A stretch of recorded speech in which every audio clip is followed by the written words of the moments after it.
And then context is incredibly important. When we talk about what works, and I'm going to talk about in a second, like it's really like what works for whom in what context. It matters a great deal.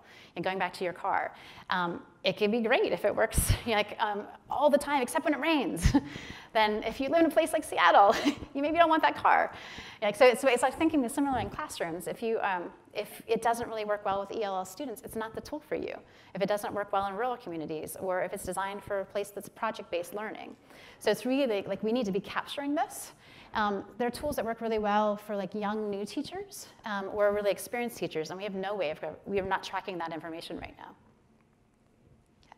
I mean, one size does not fit all. It doesn't fit all students, it doesn't fit all schools, it does not fit all teachers. And if we're trying to go for the like one size fits all EdTech store, it just doesn't exist. So I really kind of want to dive in now in terms of like finding out what works and with whom and with what context.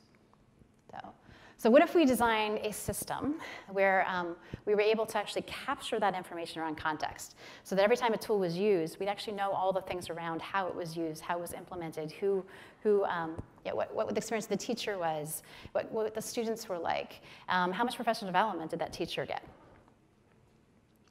There are people who are working on parts of this.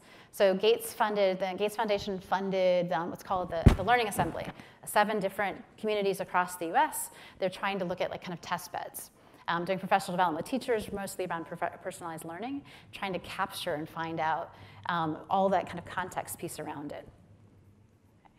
The first kind of big project with doing rapid cycle evaluations was at the iZone. Leap Innovations has been the national convener for doing this kind of work around the rapid cycle evaluations. LearnLaunch has just now launched they've been doing a lot of stuff in Boston, but now launched a statewide initiative, again, to kind of work with schools that are looking at personalized learning and trying to figure out what's working, what's not working. Okay. Rhode Island is doing some amazing things in terms of really kind of pulling their community together, working with higher ed and working with school districts to be able to figure out some of this.